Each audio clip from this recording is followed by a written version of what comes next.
tassa bhagavato arahato sama sambuddhassa. Namo tassa bhagavato arahato sama sambuddhassa. Kalena dhamma sakaca eta manggala mutamanti. Ya, Bapak Ibu, saudara-saudari semua, selamat malam. Namo Buddhaya. Ya, Bapak Ibu saudara,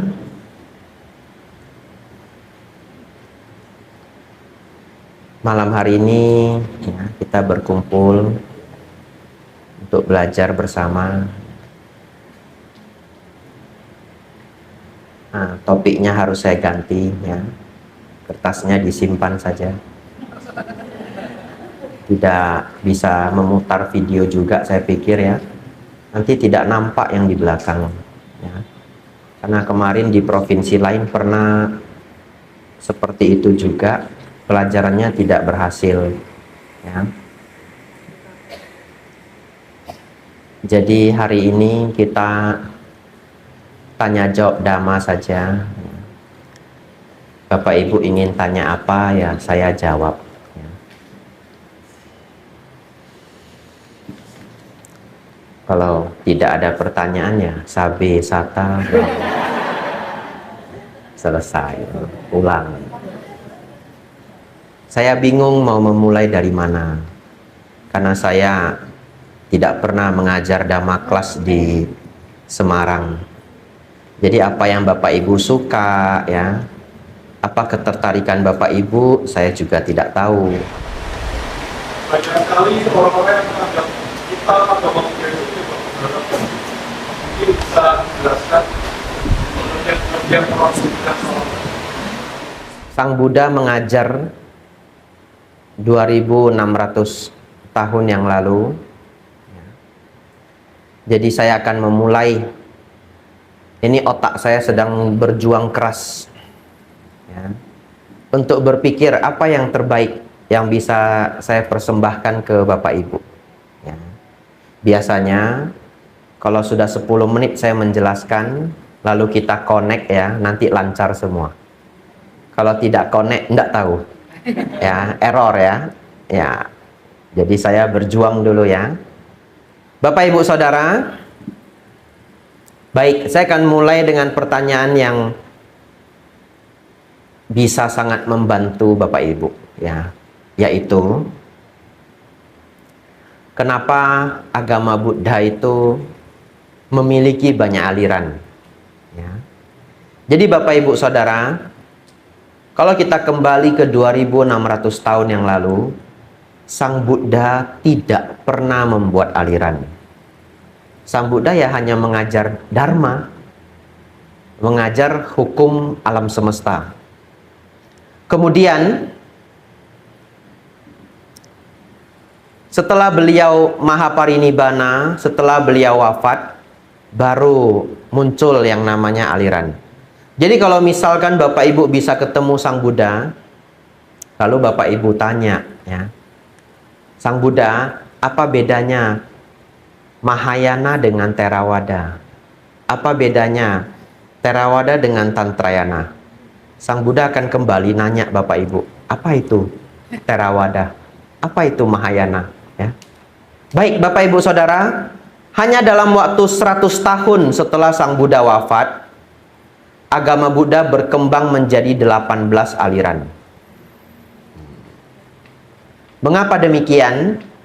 Karena zaman Sang Buddha dulu itu tidak ada buku, tidak ada pencatatan di kertas. Jadi semua ajaran Sang Buddha itu dihafal Bapak Ibu Saudara. Nah, setelah Sang Buddha mahaparinibbana atau Sang Buddha wafat, berkembanglah teknik-teknik menghafal ajaran Sang Buddha. Jadi bermula dari beda guru, beda cara menghafal, beda guru, beda cara pengelompokan ajaran Sang Buddha, muncullah aliran-aliran. Maksudnya apa? Kan ajaran Sang Buddha itu banyak sekali. Sang Buddha mengajar 45 tahun. Betul ya?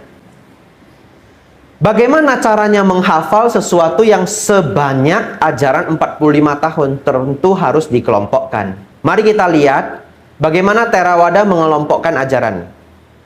Aliran Theravada mengelompokkan ajaran dengan yang panjang dengan yang panjang, yang menengah dengan yang menengah, yang pendek dengan yang pendek.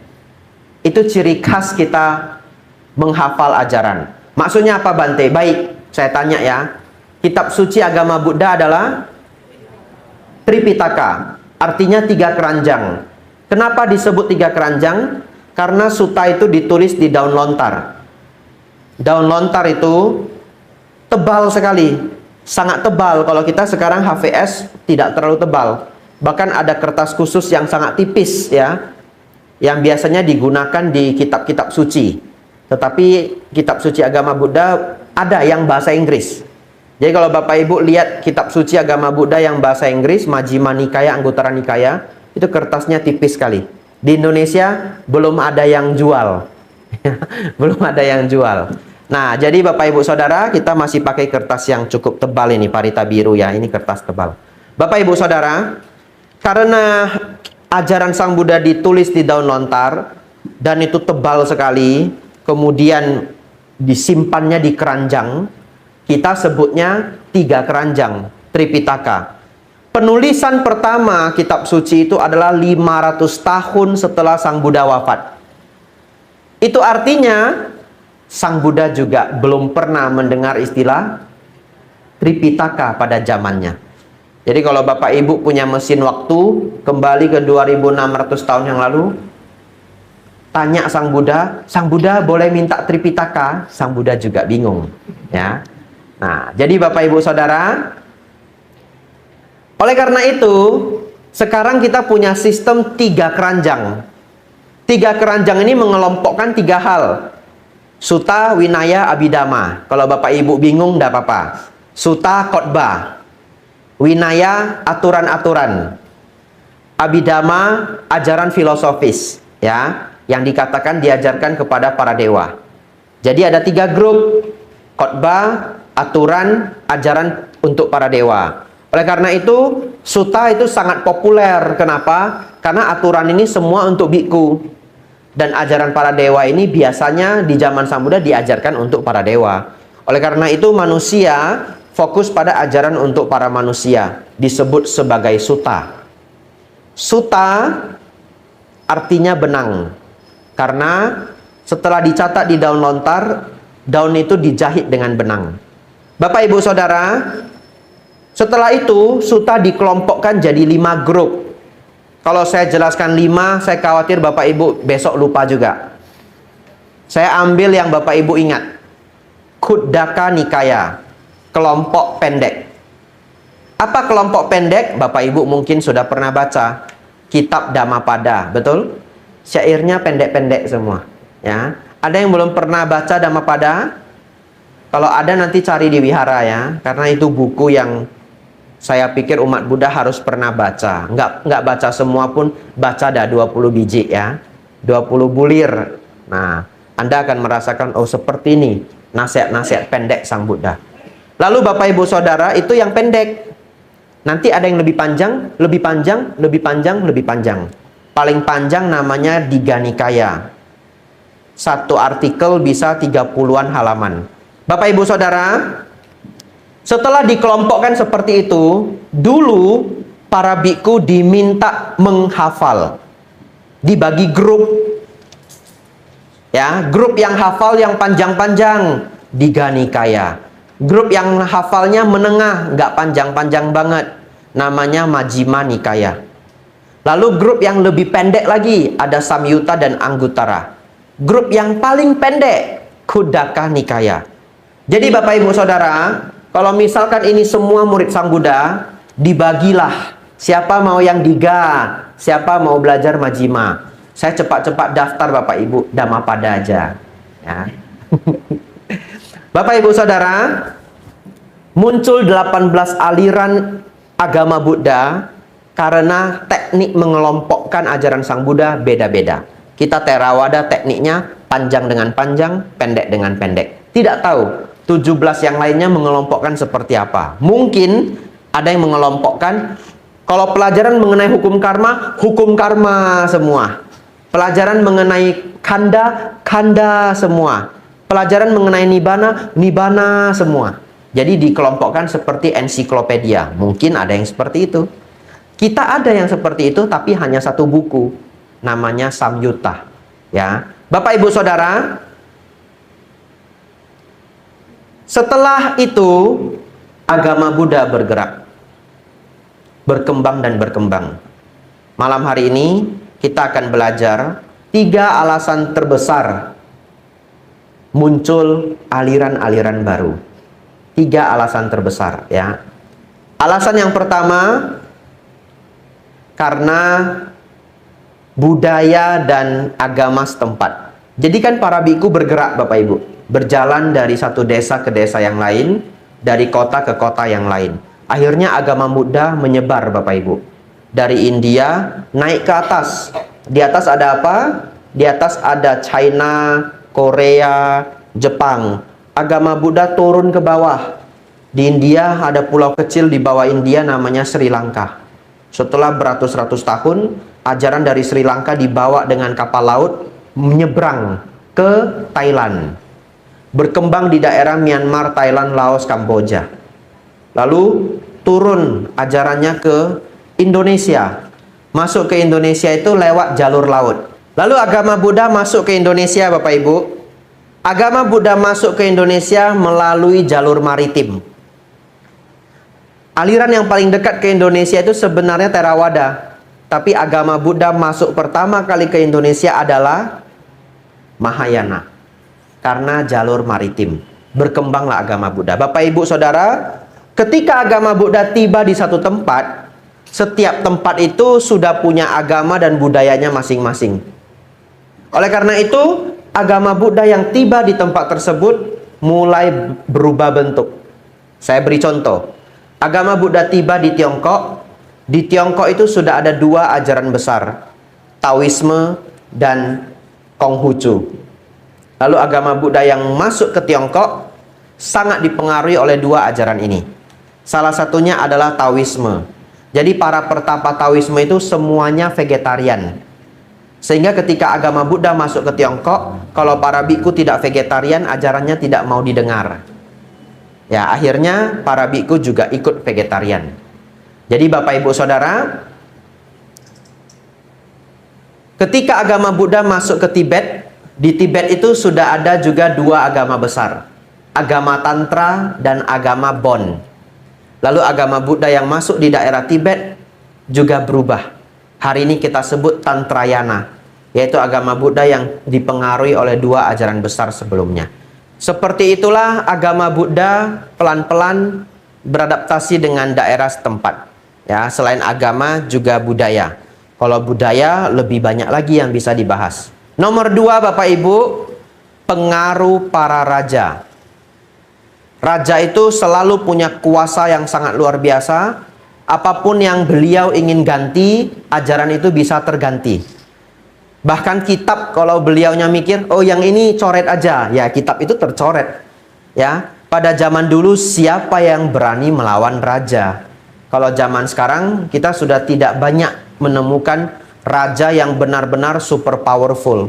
Ya, di Thailand masih kerajaan, tapi di Thailand pun sudah menggunakan hukum negara. Yang melindungi raja hanyalah undang-undang di mana raja tidak boleh dihina. Apabila dihina, ada undang-undangnya. Tetapi raja sudah tidak bisa seperti dulu. Ya, tidak suka dengan seseorang, dia bisa nunjuk saja. Ini orang dihukum, tidak bisa ditanya. Kenapa? Namanya raja, penguasa tempat. Ya, zaman sekarang pelan-pelan berubah. Jadi Bapak Ibu Saudara, raja punya kuasa untuk mengubah satu ajaran. Ini juga terjadi Bapak Ibu, contohnya zaman dulu ketika agama Buddha tiba di China, tiba di Tiongkok, di Tiongkok itu beberapa zaman rajanya berganti. Kadang rajanya itu menganut Taoisme, kadang rajanya menganut Buddhisme. Salah satu raja yang sangat terkenal mengembangkan agama Buddha di China adalah Liang Wuti. Ya, namanya Liang Wuti. Bapak Ibu Saudara, Satu ketika ada seorang raja yang dia menganut ajaran Buddha. Lalu Bapak Ibu, ini saya mendengar ada suara di tangga ya. Kita tunggu dulu siapa yang tiba ya. Ya. Karena dulu saya ingat Bapak Ibu Saudara, malam-malam nonton TV jam 2 pagi. Rumah saya tangganya tangga kayu. Terus ada suara tuk, tuk, tuk, tuk. Saya tunggu. Begitu suaranya tiba di atas, nggak ada siapa-siapa. Silahkan Bu ya. Cepat-cepat saya lihat tangganya, kemana orang itu ya. Dan semua orang sudah tidur. Dan benar-benar ada suara, tidak ada orangnya ya. Terus bagaimana Bante? Ada suara tidak ada orangnya, sudah jam 2 pagi. Cepat-cepat tutup TV, masuk kamar, kunci pintu, tutup lampu, tidur pakai selimut 2 gitu ya. Nah.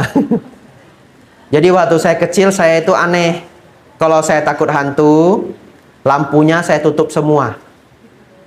Umumnya orang kalau takut hantu maunya terang ya. Kalau saya terbalik. Kalau saya takut hantu, saya tutup semua lampunya. Kenapa Bapak Ibu?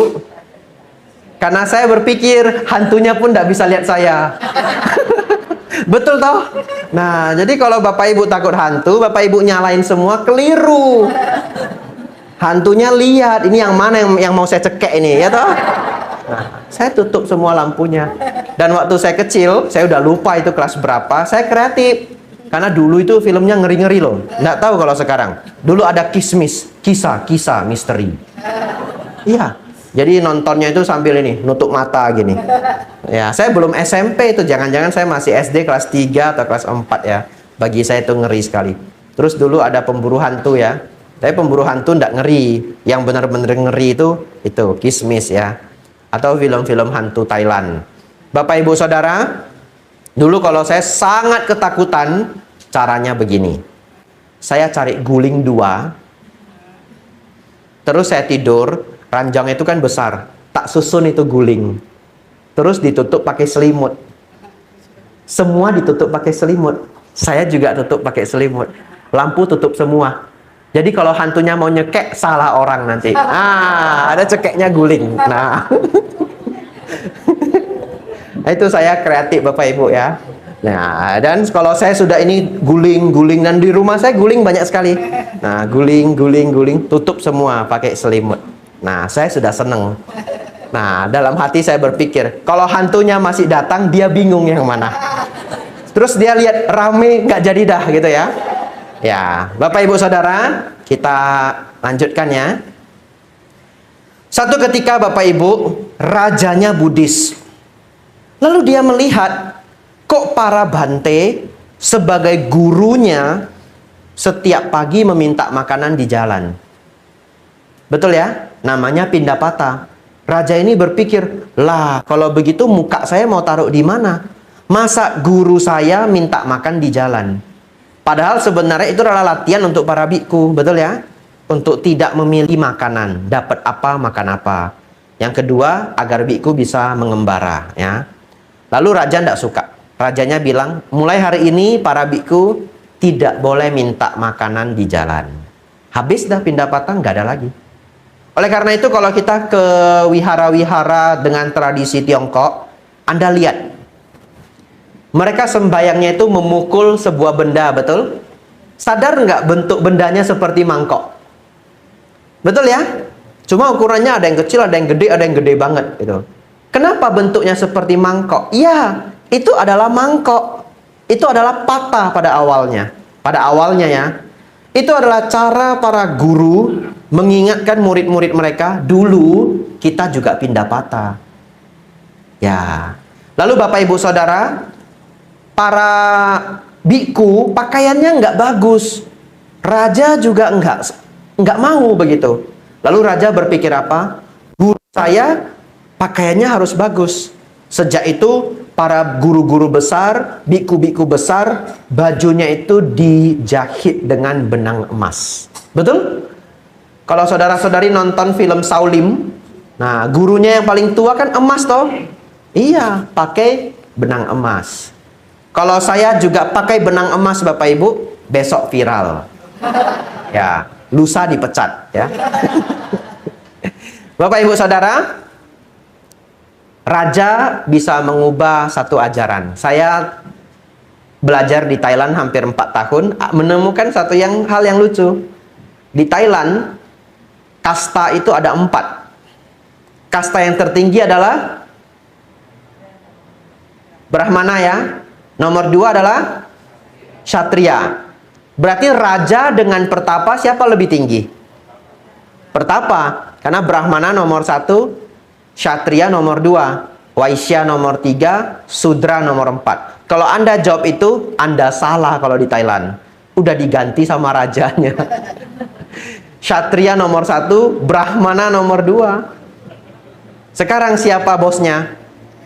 Raja ya, Brahmana nomor 2 ya. Jadi beneran di Thailand itu raja tetaplah yang tertinggi.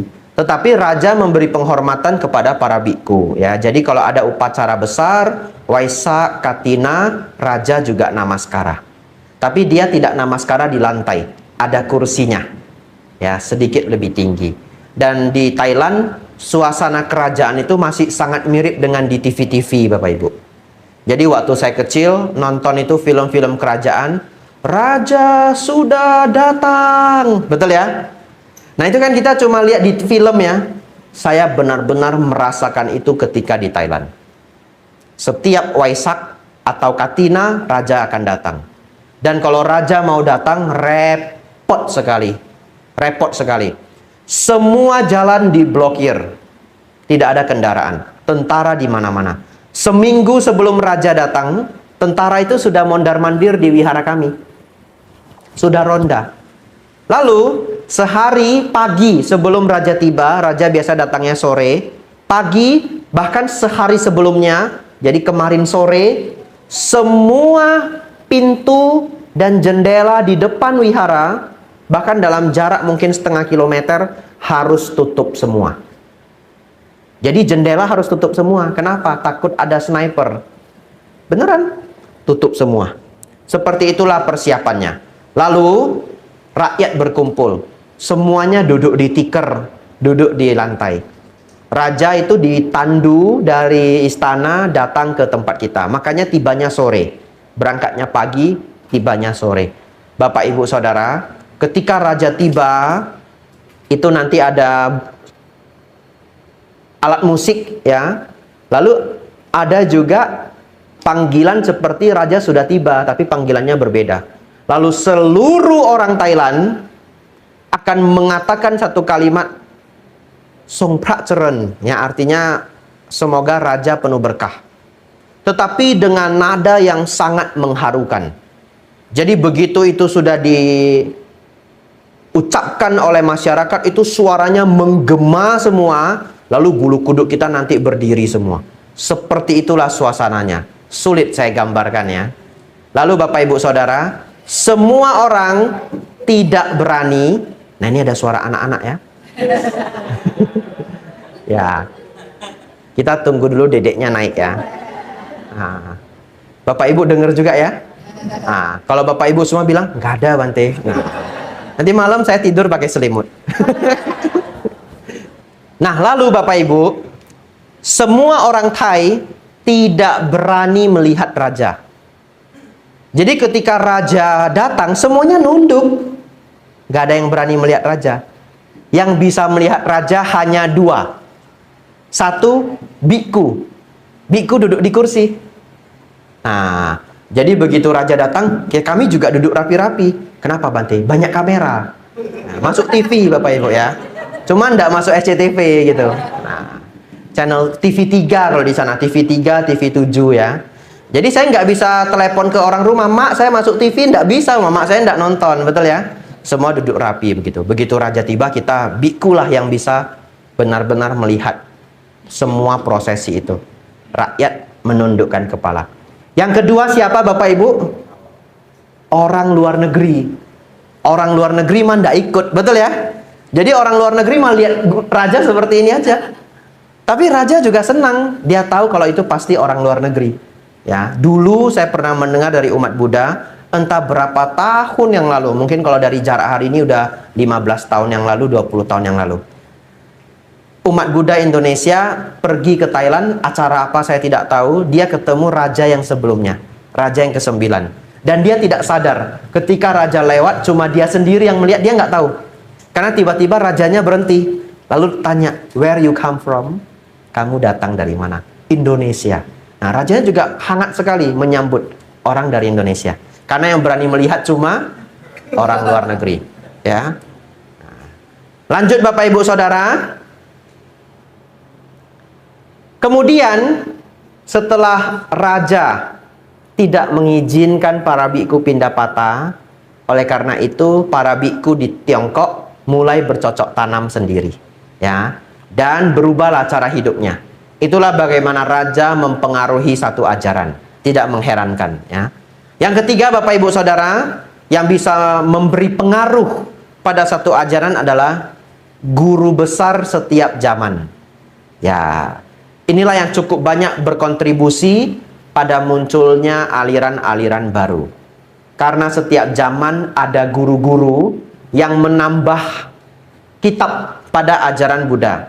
Kitab itu disebut kitab komentar. Di setiap aliran akan ada kitab komentar dan isinya berbeda-beda.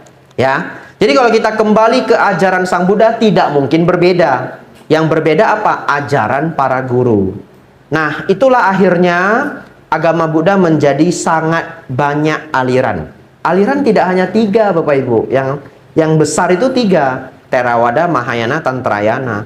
Di dalam Mahayana itu banyak lagi, ya. Ada aliran Tiantai, Zen, Sukhavati, Pure Land, ya. Dan yang lainnya Anda cek sendiri di Google, ya. Ya. Lalu Tantrayana juga alirannya banyak lagi, Gelugpa, Sakyakpa, kemudian banyak sekali. Tapi saya tidak hafal, ya. Kok Bante tidak hafal? Lah, saya kan Theravada, ya. Ya, saya tidak hafal, tidak bisa disalahkan, ya. Ya, Sakyapa, Gelugpa, dan yang lainnya. Bapak Ibu Saudara, guru-guru besar inilah menulis kitab-kitab baru dari masa ke masa, kemudian ajaran pelan-pelan terbawa ke arus yang berbeda.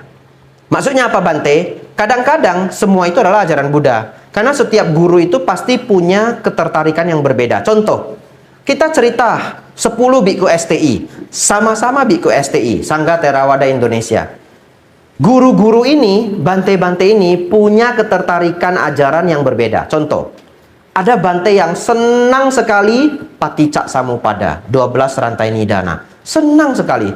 Setiap kita memberi pertanyaan apa, beliau akan kembali di dalam 12 rantai nidana seperti ini, seperti ini, seperti ini. Ada biku yang senang sekali 4 kebenaran mulia. Kita nanti nanya apa, beliau kaitkan ke 4 kebenaran mulia. Ada biku yang senang sekali jalan mulia berunsur 8. Nah, jadi ketertarikan setiap guru itu berbeda-beda. Tetapi itu semua masih dalam lingkup ajaran Sang Buddha. Tetapi kitab komentar kadang bisa muncul ajaran baru yang benar-benar Sang Buddha juga tidak menjelaskan itu. Ya, baik. 3 itulah Bapak Ibu Saudara mewarnai bagaimana aliran-aliran yang baru itu muncul. Apa 3 itu Bapak Ibu? Yang pertama, agama dan budaya setempat. Yang kedua, raja dan penguasa, ya. Yang ketiga, guru-guru besar, ya. Baik Bapak Ibu Saudara, apa esensi yang ingin saya sampaikan dari penjelasan ini? Yang pertama, oleh karena itu Bapak Ibu harus tahu 3 ajaran dasar, ya. 3 ajaran dasar ini, kalau tidak ada 3 ini, tidak bisa disebut agama Buddha. Jadi sekarang kan aliran sudah banyak. Bagaimana semuanya masih disebut agama Buddha kalau masih ada 3 ini? Apakah 3 ini? 1, baik dan buruk. Dalam agama Buddha mengajarkan kebaikan, menjauhi kejahatan, menjauhi keburukan.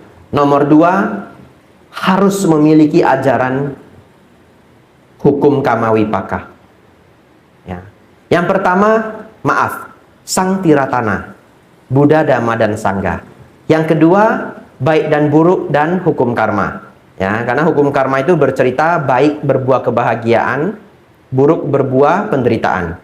Dan yang ketiga, 4 kebenaran mulia. Itulah pelajaran kita dalam kertas ini, 4 kebenaran mulia. Tapi Bapak Ibu Saudara, karena saya tidak membahas ini, besok juga jadinya tidak membahas ini. Bapak Ibu silakan nanti pulang, buka saja rekaman dari Wihara Mahasampati. Ya, semoga Bapak Ibu tidak lupa. Ya, Bapak Ibu bisa nonton di YouTube channel Wihara Mahasampati. Mereka rekam dengan sangat-sangat bagus. Ya, dan setiap video yang diputar itu juga mereka langsung masukkan ke dalam frame video. Jadi bukan video diputar direkam, tapi langsung sudah mereka masukkan. Bapak Ibu langsung seperti nonton sendiri dari YouTube. Begitu ya? Ya, ada 2 tempat yang merekam ya. Yang pertama Wihara Mahasampati, yang kedua Wihara di Tanjung Pinang VGV ya, Wihara Gunawijaya. Tapi saya pikir yang di Mahasampati lebih bagus, tapi tidak tahu karena saya tidak cek secara mendetail ya. Saya sengaja ngomong ulang-ulang supaya Bapak Ibu ingat ya. Di sana ada pelajaran 2 hari Bapak Ibu, SPD hari 1 dan hari 2 membahas ini, 4 kebenaran mulia ya. Nanti saya kirimkan PDF-nya yang lengkap ya ke siapa yang broadcast acara? Ibu ya. Ya, nanti boleh di broadcast ke teman-teman ya, silahkan belajar sendiri di rumah kapan ada waktu. Bapak Ibu Saudara, ketika ajaran itu masih memiliki 3 hal ini, itulah masih kita sebut sebagai agama Buddha. Baik, Bapak Ibu Saudara, ini bagian terakhir dari topik ini. Lalu bagaimana posisi Theravada, Bante? Karena hari ini kita bergabung di Sangga Theravada Indonesia, betul ya? Baik, Theravada memiliki banyak kelebihan. Iya, karena yang ceramah Bante Theravada. Kalau jual kecap kan pasti kecap saya nomor 1 ya. Lah iya ya. Tapi ada alasan-alasannya ya. Ada alasan-alasannya. Yang pertama, satu ketika agama Buddha di India itu hilang Bapak Ibu. Lenyap. Saya ulangi, agama Buddha di India satu ketika lenyap. Kenapa? Karena India diserang oleh Turki. Bahkan hanya di satu tempat Bapak Ibu namanya Wihara Mahanalanda terbunuh 10.000 biku. Satu tempat. Siapa yang berani menjadi biku? Tidak ada. Setelah itu agama Buddha punah di India. Kenapa saya katakan punah? Karena sampai hari ini pun hanya tersisa 0,7% warga India yang Buddhis. 0,7% ya. Ya, untung bukan 0,4%. Kalau 0,4% dibulatkan jadi 0. Karena kalau di matematika di bawah 0,5 jadi 0. 0,7% dibulatkan jadi 1. Ya, masih eksis ya Bapak Ibu ya. Bapak Ibu Saudara, beruntungnya ada agama Buddha aliran tua yang disebut aliran Theravada sudah berhasil tapi sudah berhasil menyebar sampai ke Sri Lanka. Sri Lanka itu pulau kecil yang terpisah dengan India. Lalu Sri Lanka bukan tidak diserang, Sri Lanka juga diserang, tapi penyerangnya gagal. Mereka datang dengan kapal, dengan prajurit dan alat perang sudah siap dan standby untuk menyerang. Tetapi begitu mereka menyeberang ke Sri Lanka, orang Sri Lanka sudah nampak kalau akan ada kapal yang datang. Dan ketika India diserang, pasti kabar sudah tiba sampai ke Sri Lanka. Sri Lanka punya waktu yang lebih banyak untuk mempersiapkan diri. Dan karena mereka pulau terpisah, prajurit yang datang juga terbatas. Karena hanya sebanyak kapal, betul ya? Lalu Bapak Ibu Saudara, zaman dulu mereka berperang, kalau mereka naik kapal, kapalnya itu biasanya diisi senjata dan kuda. Sehingga mereka tidak lagi bisa membawa banyak makanan. Inilah teknik para masyarakat di Sri Lanka zaman dulu. Begitu penyerang itu datang, mereka simpan semua makanan yang bisa disimpan.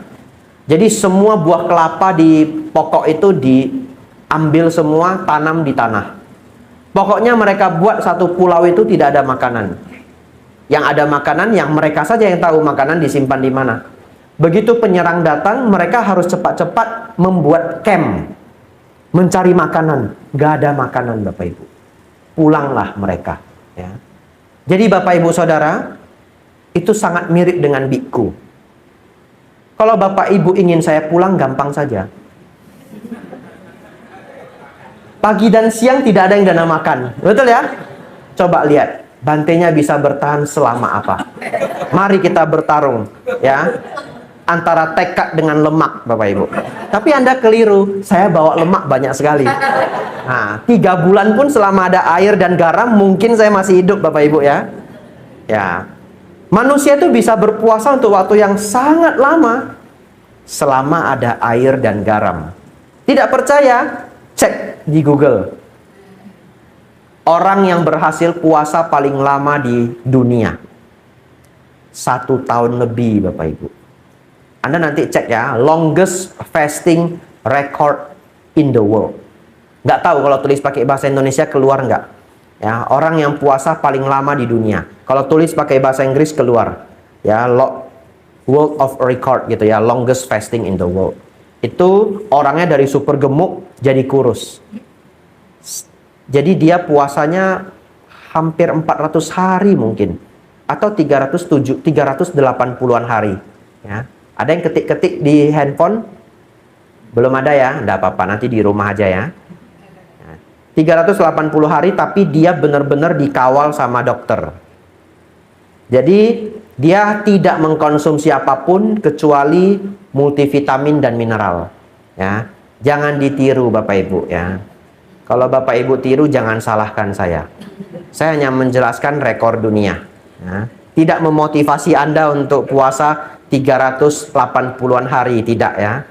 Ya, jadi Bapak Ibu Saudara, sama ya kalau Bapak Ibu, saya pagi tidak ada yang dana makan, siang tidak ada yang dana makan, lama-lama saya pulang Bapak Ibu ya.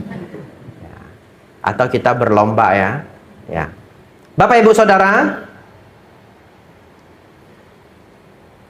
jadi, Theravada akhirnya adalah salah satu aliran yang paling kuno.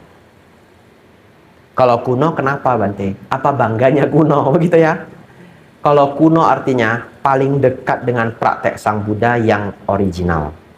Ya. Jadi kalau Bapak Ibu ingin melihat bagaimana Sang Buddha dulu berpraktek, itu sangat dekat dengan praktek Bhikkhu Theravada. Oleh karena itu praktek Bhikkhu Theravada jadinya itu termasuk sangat sulit ya. Termasuk sangat sulit. Banyak sekali aturan-aturan yang ada di Theravada belum tentu ada di aliran lainnya. Tetapi setiap aliran tentu punya winaya sendiri yang beradaptasi dengan masing-masing tempat. Ya, itu Bapak Ibu Saudara mengenai Theravada. Saya lanjut ya, sebelum saya jawab pertanyaan dari Ko Adri ya, mengenai berhala ya. Ini menarik sekali pertanyaannya Bapak Ibu. Menarik sekali. Sekarang Sang Buddha menentukan cara makan para biku adalah dengan pindapata. Betul Bapak Ibu Saudara? Adalah dengan pindapata. Para biku membawa bowl, mangkok, jalan, dan nanti masyarakat memberi makanan. Kalau di India dulu Bapak Ibu Saudara, pindapata itu sangatlah tidak merepotkan warga. Kenapa? Karena sebenarnya pindapata itu umat berdana 1 sendok pun boleh. Jadi di rumah masa apa, itu yang didanakan. Jadi kalau Bapak Ibu di zaman India dulu ada biku lewat, atau Bapak Ibu sengaja menunggu biku datang, di rumah kebetulan masaknya bubur ayam, dananya bubur ayam. 1 sendok boleh. Kalau bikunya 3 ya 3 sendok. Memberatkan rumah enggak Bapak Ibu? Tidak. Jadi tidak memberatkan siapapun. Lalu bantenya apakah cukup 1 sendok? Enggak apa-apa. Bikunya kan jalan lagi. Nanti dikumpulkan dari satu rumah ke rumah yang lain. 1 sendok, 1 sendok, 1 sendok.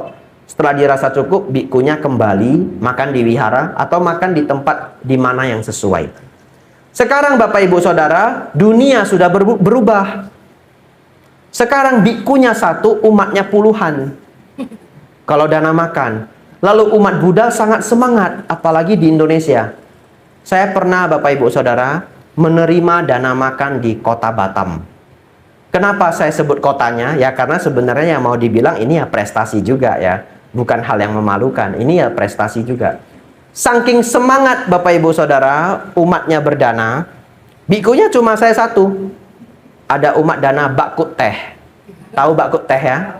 Ya, sop khas Singapura ya? Ya, Klang biasa. Klang itu di mana? Malaysia ya? Port Klang ya. Biasanya kalau di Medan itu ada tulisan Port Klang. Ya. Ada yang dana bakut teh Bapak Ibu untuk saya sendiri. Sebanyak apa? 1 panci. Sama pancinya Bapak Ibu. Beneran, pancinya itu yang gelas kuning itu loh, apa namanya? Kaca kuning. Apa istilahnya? Apa? Saya tidak tahu ya istilahnya ya. Tapi bahannya itu dari gelas warna kuning keemasan. Gelas yang bisa dipanaskan itu. Ya.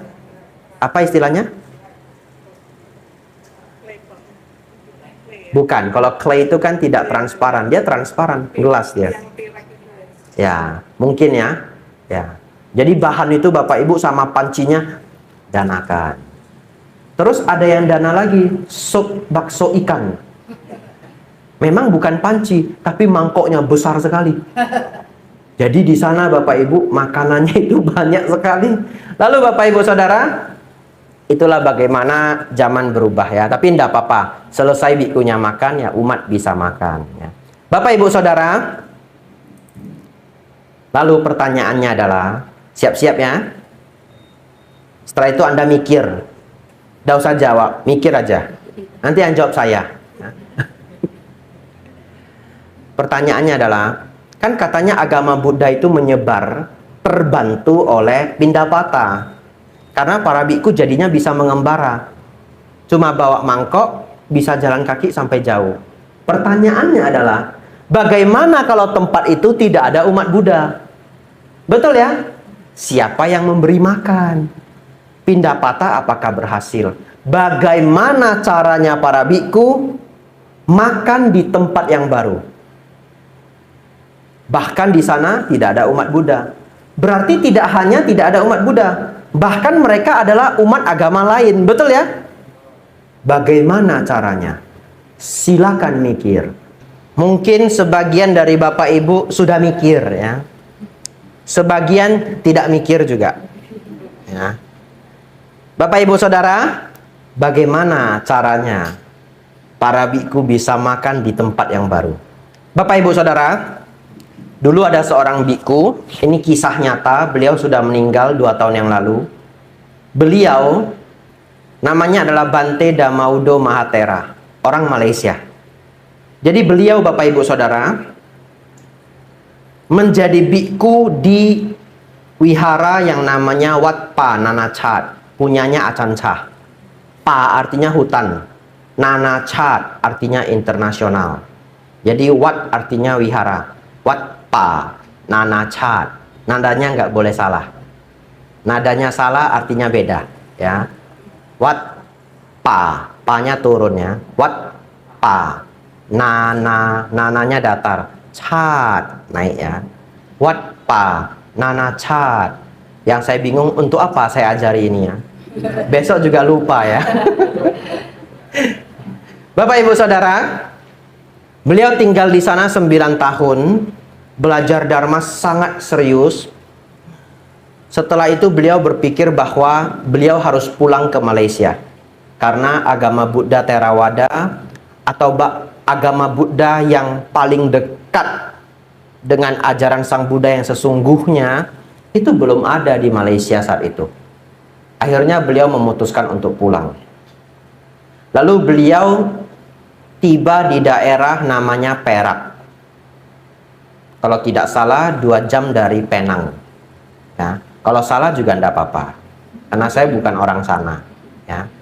Bapak Ibu Saudara, beliau tinggal di Goa. Beneran Goa.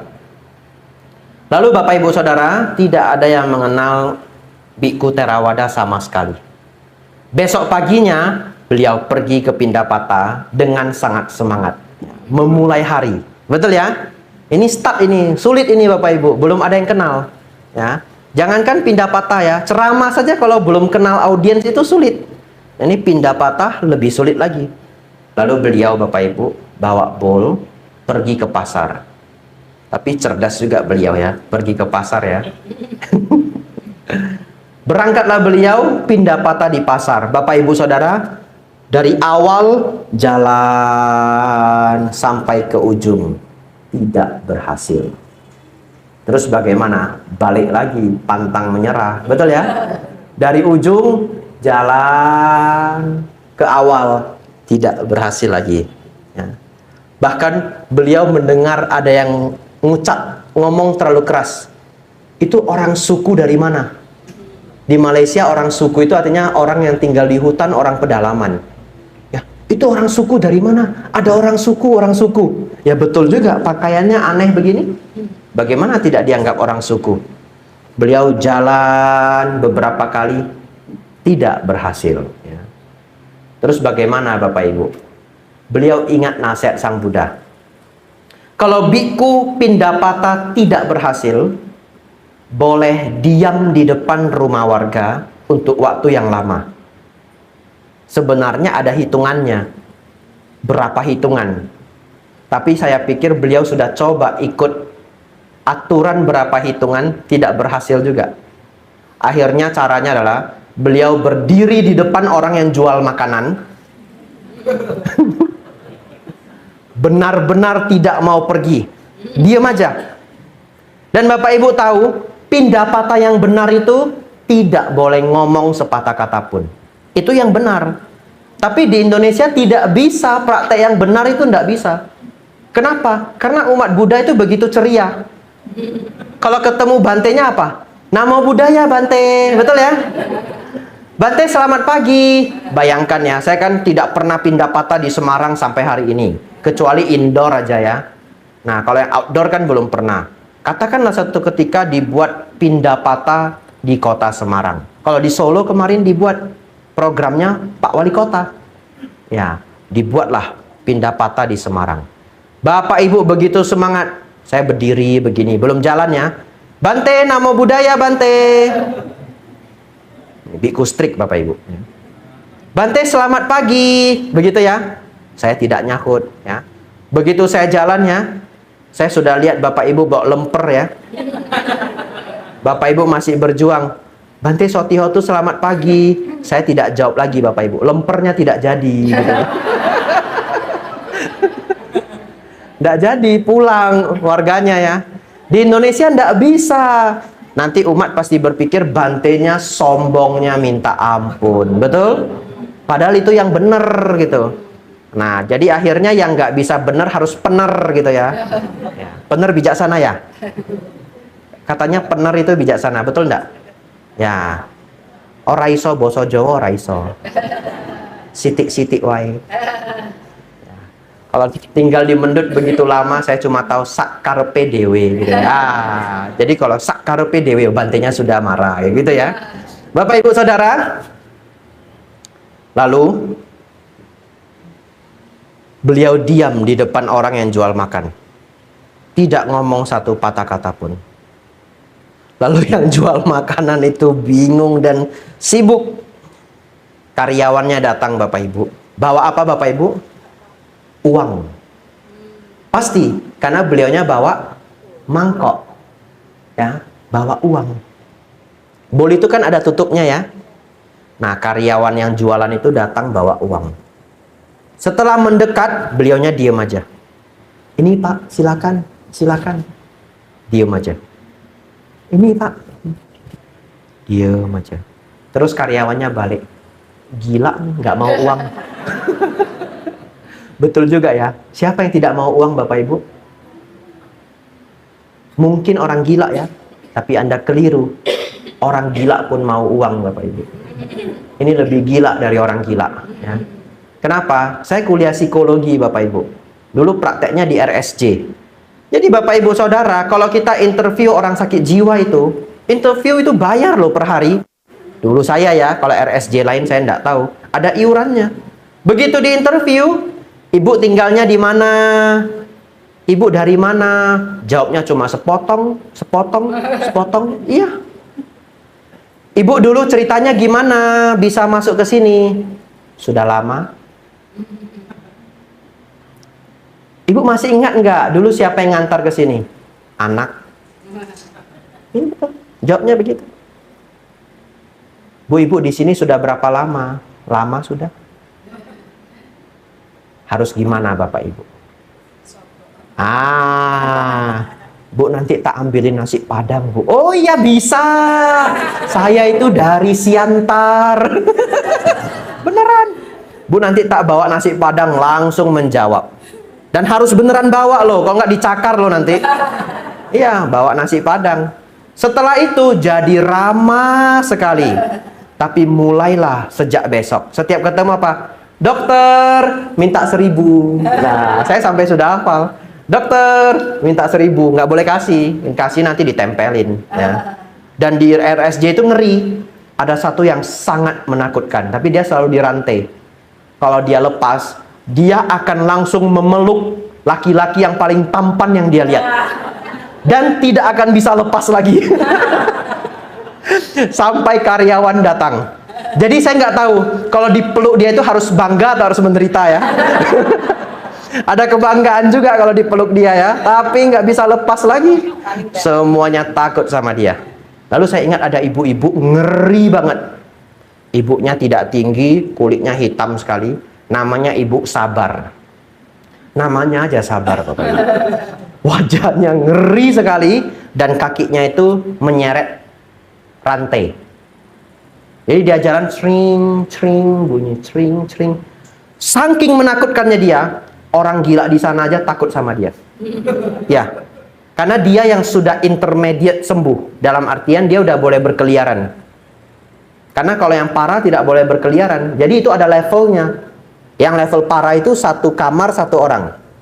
Sudah agak sembuh 1 kamar 15 orang. Yang sudah sembuh banget tapi keluarganya sudah nggak pernah menjemput, berkeliaran, bantu pekerjaan RSJ.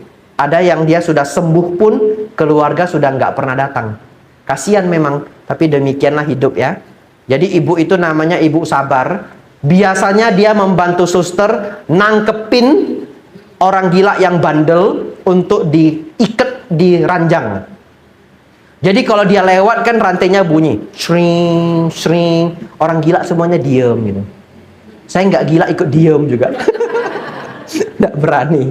Namanya Bu Sabar. Bapak Ibu Saudara, lalu bantainya berdiri diam. Karyawannya balik. Dia nggak mau uang. Aneh. Nggak mau dia. Terus beliau tetap diam. Dia mau apa itu? Berdiri di depan toko kan risih ya. Dia mau apa? Diam. Tiba-tiba Bapak Ibu ada satu yang kreatif datang bawa kue. Nah, itu ya. Kue sudah datang ya. Itu suara mangkoknya ya. Bapak Ibu Saudara, begitu kuenya mendekat, beliaunya buka bowl akhirnya. Lalu yang bawa kue seneng toh, naruhin kue. Begitu sudah taruh kue Bapak Ibu, bowlnya ditutup. Beliau melanjutkan perjalanan. Apa yang aneh Bapak Ibu? Tidak ngucap terima kasih. Betul ya? Nah, komplit dah anehnya ya. Tidak ngucap terima kasih, jalan. Setelah jalan agak jauh Bapak Ibu, ada lagi yang jual makanan, diam lagi. Tapi yang kali ini toko yang pertama teriak, dia mau kue, gitu. Lalu toko yang kedua bawa kue. Begitu mendekat, bowl dibuka, taruh kue, lanjut perjalanan. Akhirnya Bapak Ibu, dari depan jalan sampai bowlnya penuh, kue semua. Baliklah beliau ke goa, makan kue. Lalu Bapak Ibu Saudara, seminggu beliau pindah patah, seminggu makan kue. Lah nggak boleh bicara, ya toh, mau ngasih tahu nggak bisa. Nah, setelah seminggu Bapak Ibu, adalah satu anak muda yang penasaran, naik ke atas nyari beliau. Ketemu, lalu bincang-bincang mungkin berjam-jam. Dia tanya, kamu siapa? Kok bisa tinggal di sini? Di sini ada apa? Untuk apa? Bagaimana? Ngobrol panjang Bapak Ibu. Jadi biku itu memang rumit. Biku itu punya peraturan, yaitu apa? Kalau orang tidak menghargai dharma, tidak perlu diberi dharma. Ya. Oleh karena itu Bapak Ibu kalau mau minta pelajaran dharma kan baca itu Brahma Caloka. Yang kedua, biasanya para biku tidak ditanya, tidak menjelaskan. Jadi kalau Bapak Ibu jemput para biku dari airport antar ke wihara, tidak nanya dharma, beliaunya ya juga tidak menjelaskan dharma. Kecuali sudah sangat kenal. Beliaunya biasanya diam aja. Nanyanya apa? Bu, anaknya berapa? Betul tak? Pak, anaknya berapa? Nah, jadi Bapak Ibu jangan heran lah, ini kok Bante nggak menjelaskan dharma, malah mau menginterogasi saya gitu. Ya, itu salah satu dari kebiasaan para biku. Bapak Ibu Saudara, akhirnya mereka bincang-bincang, beliau punya kesempatan menjelaskan, saya murid Sang Buddha, belajar ajaran Sang Buddha, praktek seperti Sang Buddha. Dan hari ini tinggal di sini ingin mengajarkan dharma. Setelah selesai mereka berbincang Bapak Ibu, pemuda ini pulang. Cepat-cepat beliaunya kasih tahu, kalau besok saya pindah patah, ndak harus ngasihnya kue. Jual apa ngasih apa aja, biar tidak membebani. Betul ya Bapak Ibu ya? Kalau jual apa ngasih apa kan tidak membebani. Sejak besok dapat kue tiaw, nasi lemak, kari ayam. Ya, kalau di Malaysia menunya seperti itu. Lalu Bapak Ibu, beliau bisa melanjutkan kehidupan. Kenapa Bante? Bayangkan kalau setiap hari kue, diabetes. Ya. Bapak Ibu Saudara, seperti itulah satu orang tiba di satu tempat. Kalau kita berpikir pasti tidak ada yang dukung, ternyata tidak. Akhirnya ada yang mendukung. Dan hanya dalam waktu beberapa tahun, beliau sudah mengembangkan wihara sendiri. Namanya Wihara Buddha Gotama. Dan saat ini menjadi salah satu wihara paling terkenal di Malaysia. Ya, kalau di Malaysia mereka yang belajar dharma, kita ceritakan Wihara Buddha Gotama atau nama Bante Dhamma-Udo, mereka pasti kenal. Di Malaysia biku yang sangat terkenal, yang legend itu Bante Sri Kadamananda. Ya, bukunya banyak diterjemahkan di Indonesia. Lalu Bante Dhamma-Udo. Yang saat ini masih hidup ada Ayasma Kumara. Ya. Lalu ada satu Bante lagi, saya sudah lupa nama beliau. Bante, saya lupa. Ya, beliau juga sudah meninggal. Ya, Bapak Ibu Saudara, seperti itulah dengan cara makan Pindapata membantu agama Buddha berkembang sampai jauh, ya, dan bahkan hari ini tiba sampai di Semarang. Ya. Bagian terakhir mengenai makan. Uniknya Bapak Ibu Saudara, di Indonesia kita mengadopsi cara makan versi Thailand. Tapi sebenarnya cara makan di beda negara bisa berbeda. Bahkan cara makan di Thailand beda wihara bisa beda cara juga.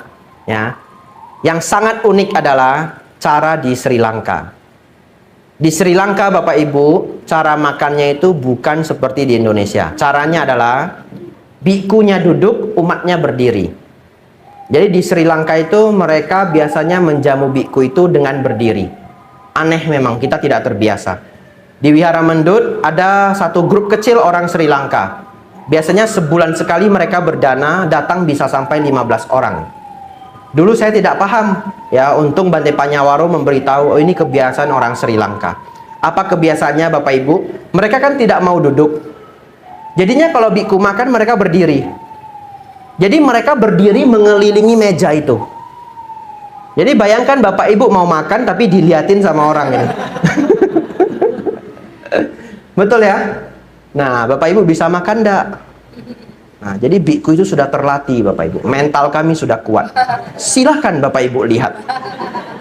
Karena kenyataannya di wihara, biku makan diliatin juga. Kenapa Bante diliatin? Karena umatnya khawatir Bantenya ndak makan apa yang saya danakan. Apalagi kalau dia sudah masak dari pagi.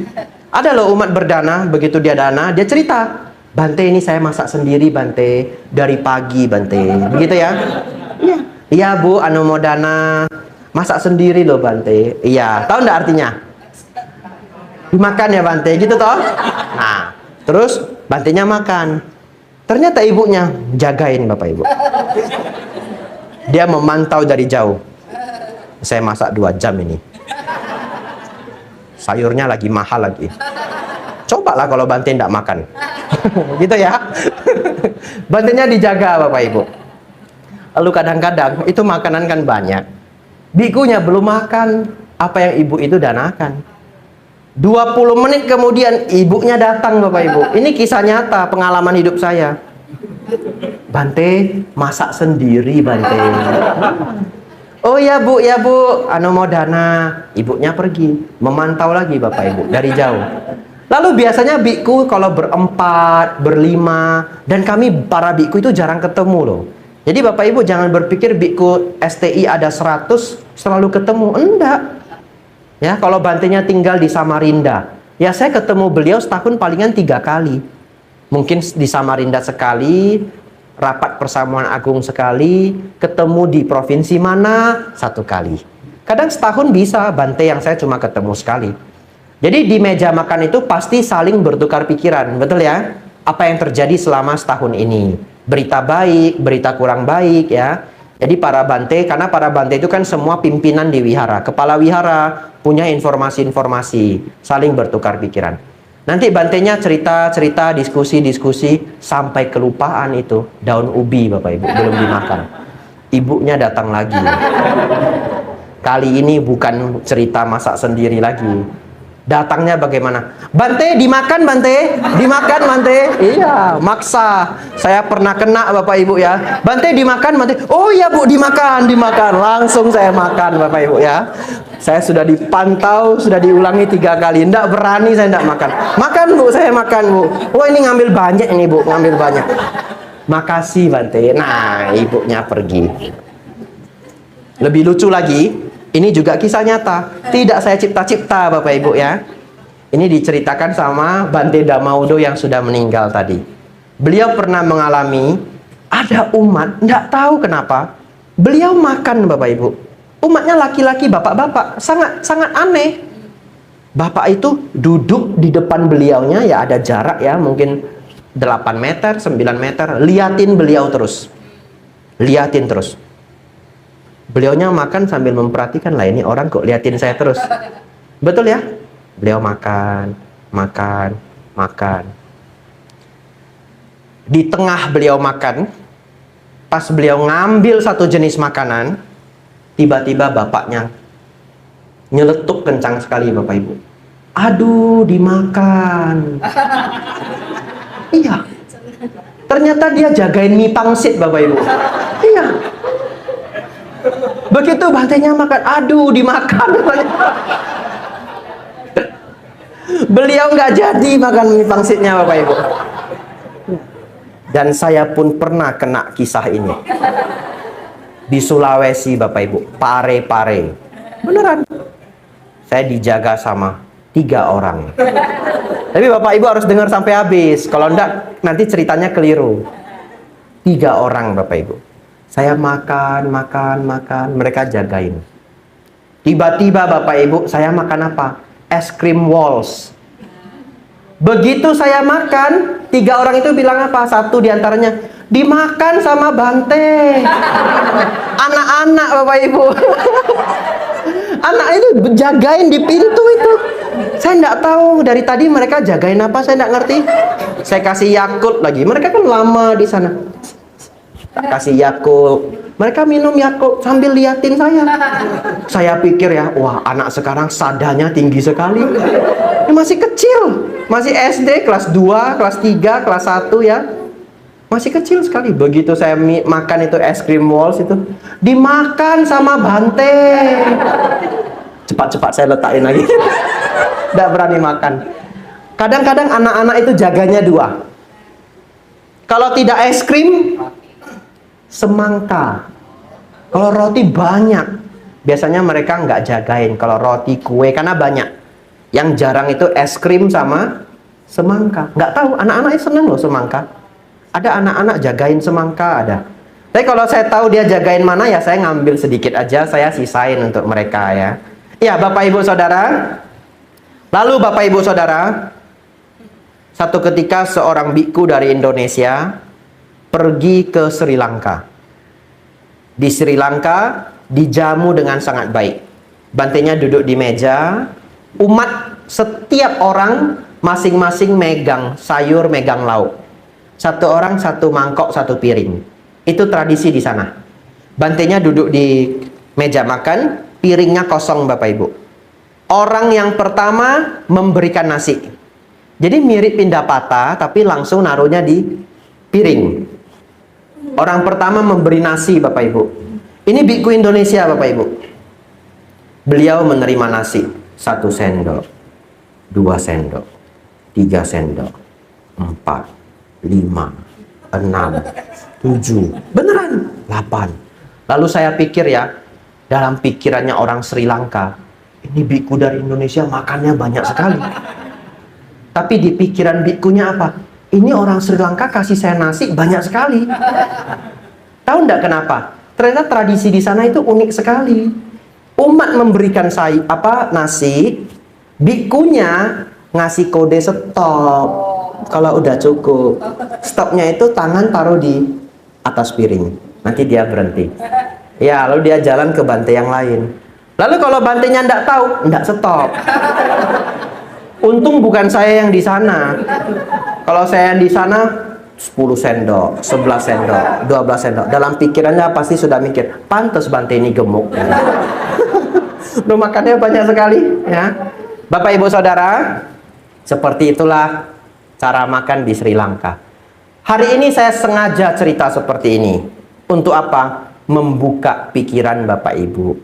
Supaya tidak menjadi umat Buddha yang kaku.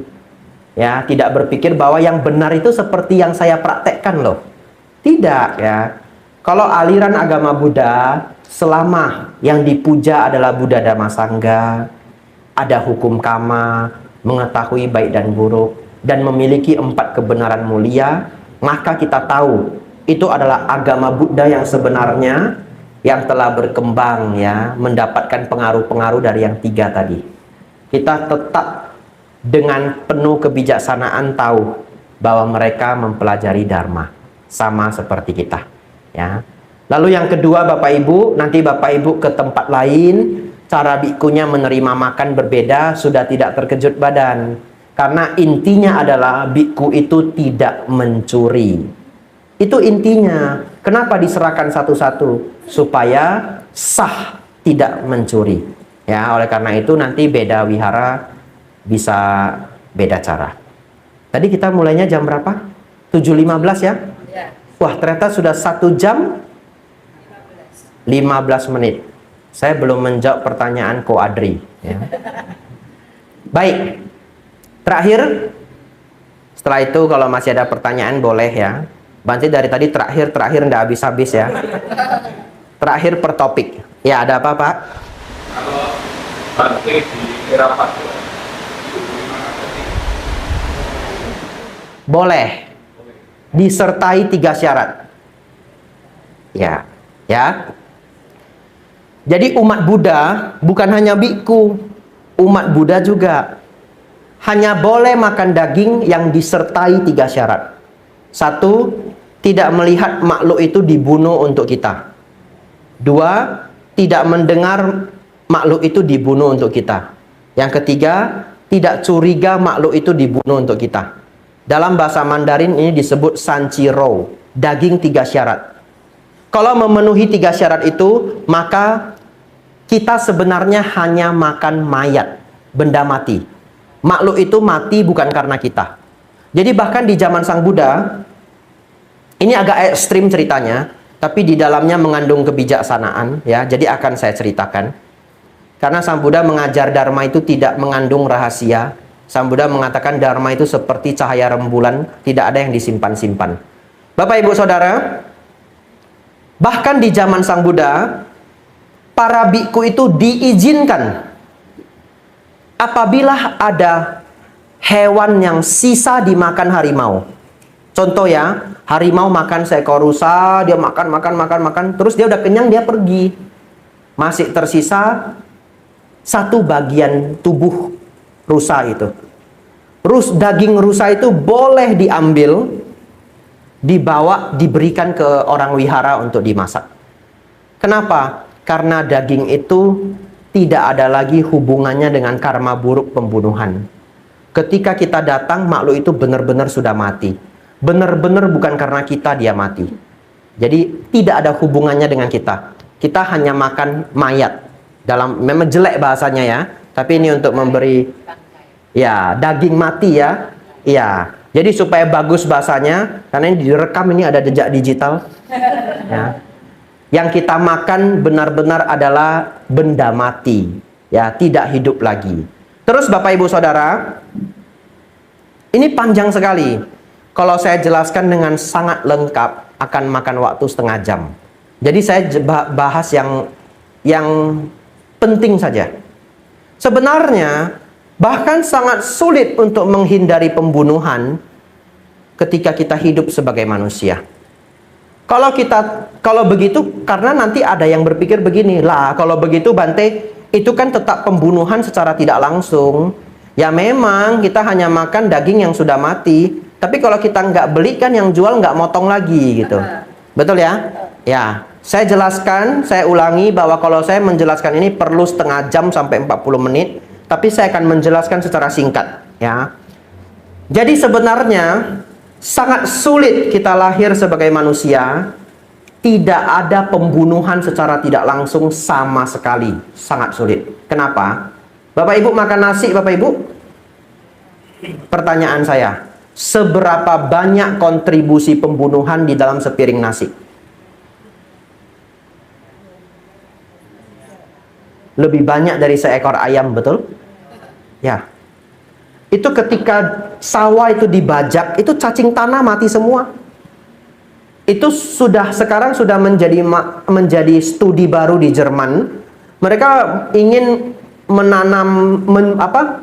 merawat tanah tanpa membunuh cacing tanah. Karena ternyata ketika sawah itu dibajak, banyak cacing tanah yang mati, itu sangat merugikan tanah tersebut. Karena cacing tanah itu membuat pori-pori di bawah tanah. Ya, dan pori-pori itu nanti untuk menangkap air. Ini kok saya jadi seminar pertanian saya ya. Ya, tapi kita lanjut ya. Jadi Bapak Ibu Saudara, ketika sawah dibajak, para cacing mati. Lalu dan pori-pori itu nanti untuk menangkap air. Ini kok saya jadi seminar pertanian saya ya. Ya, tapi kita lanjut ya. Jadi Bapak Ibu Saudara, ketika sawah dibajak, para cacing mati. Lalu ketika sawah mulai ditanam, apakah tikus tidak mengganggu? Apakah burung tidak mengganggu? Kalau bisa itu akan dibunuh oleh petani dengan berbagai macam cara. Ya, bahkan kadang-kadang ada sawah, saya nggak tahu zaman ini masih ada nggak, yang ditaruh itu benang listrik. Ya, ngeri sekali, menjaga.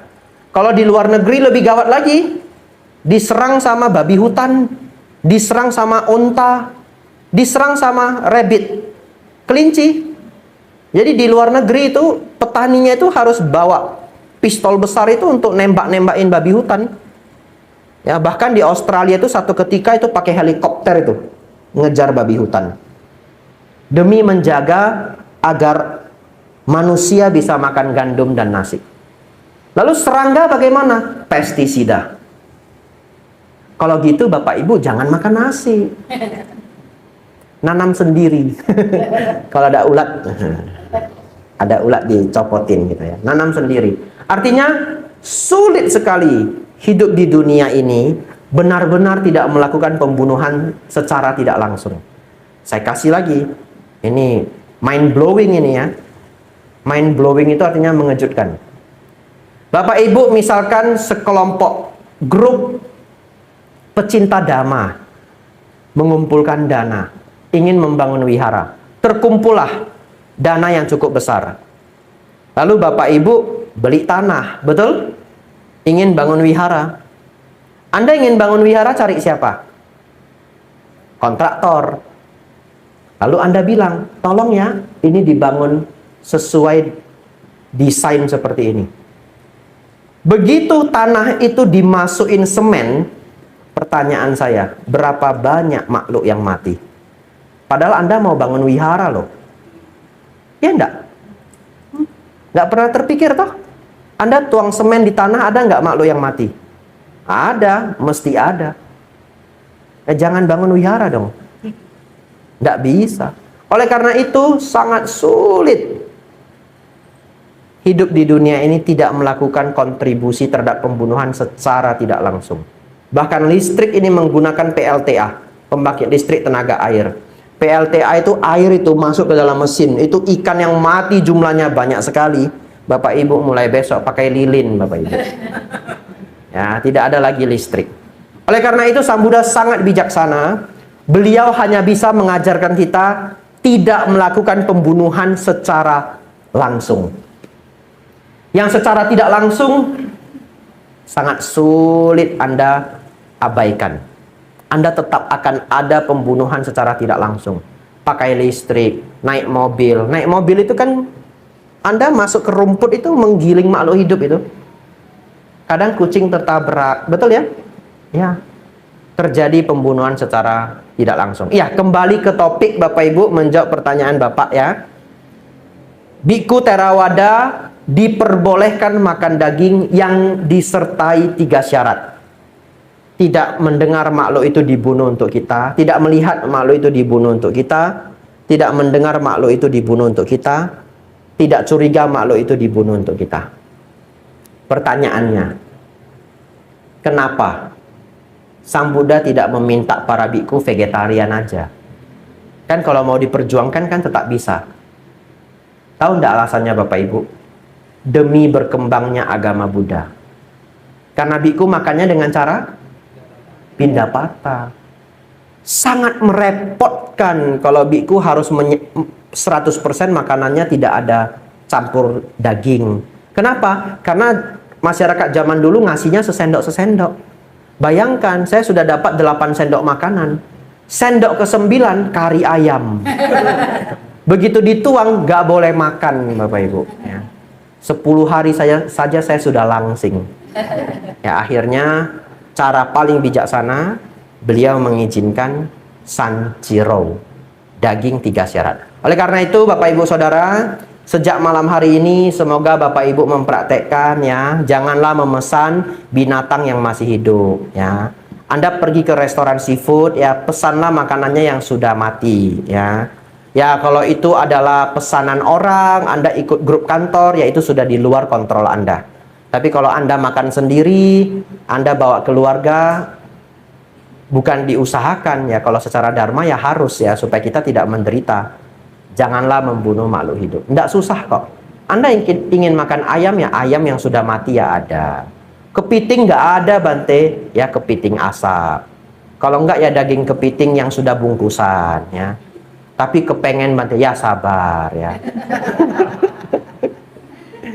Ya sabar, jangan berbuat kejahatan. Hidup tidak terlalu lama kok ya.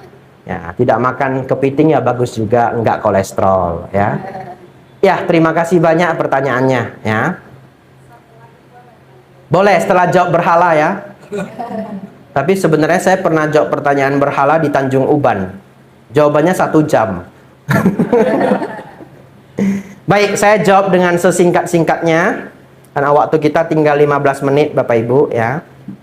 Kalau mau dijawab fair, kita tidak bisa menilai agama orang lain dengan agama kita. Kalau mau fair, itu aja selesai. Maksudnya apa? Ya setiap agama itu punya ajaran dan ruang lingkupnya masing-masing. Bagaimana kita menggunakan ajaran kita untuk menilai orang lain, dan bagaimana orang lain menggunakan ajarannya untuk menilai kita. Contoh, agama Buddha. Kita belajar untuk mengurangi kemarahan, keserakahan, dan ego. Betul? Semua bentuk kemarahan dalam Buddhis tidak bisa diterima. Semua bentuk kemarahan disebut sebagai kebodohan, ketidakbijaksanaan. Tapi bisa nggak kita ambil ajaran kita, terus kita cari ajaran agama lain. Setiap ketemu marah, salah. Setiap ketemu marah, salah. Ya, tidak bisa. Kita akan dimarahi orang. Karena itu adalah pakemnya kita, ajaran kita. Oleh karena itu kita tidak bisa menilai. Contoh, ajaran Buddha ada yang namanya meditasi. Kemudian Anda juga nagih. Agamamu ada meditasi enggak? Enggak ada. Sesat. Agamamu ada meditasi enggak? Enggak. Sesat juga. Enggak bisa. Itu adalah pakemnya kita. Itulah yang kadang-kadang oknum orang yang tidak bijaksana menyatakan itu ke kita.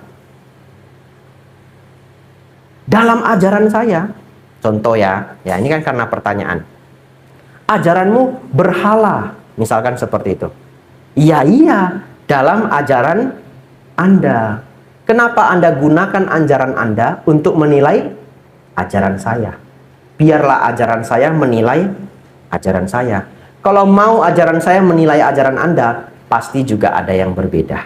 Itu jawaban pertama. Itu logika pertama. Sebenarnya dijawab itu aja selesai. Tapi baik, tidak selamanya kita bisa menjawab seperti itu. Tidak sopan. Betul? Jawab yang sopan seperti apa, Bante? Baik. Jawab yang sopan ya. Ya. Kalau sopan, kalau tadi tidak sopan ya ora iso basa Jawa. Kalau sopan ya kula basa Jawa mboten mangertos. Salah juga itu karena saya tidak bisa ya. Bapak Ibu Saudara, begini. Biasanya saya menjelaskan begini. Ya, berhala itu artinya adalah meminta-minta kepada yang bukan Tuhan. Ya, meminta-minta kepada yang bukan Tuhan disebut berhala. Meminta ke apa? Meminta ke kayu, meminta ke batu, meminta ke resin ya. Kenapa saya bilang itu? Karena itu adalah bahannya arca.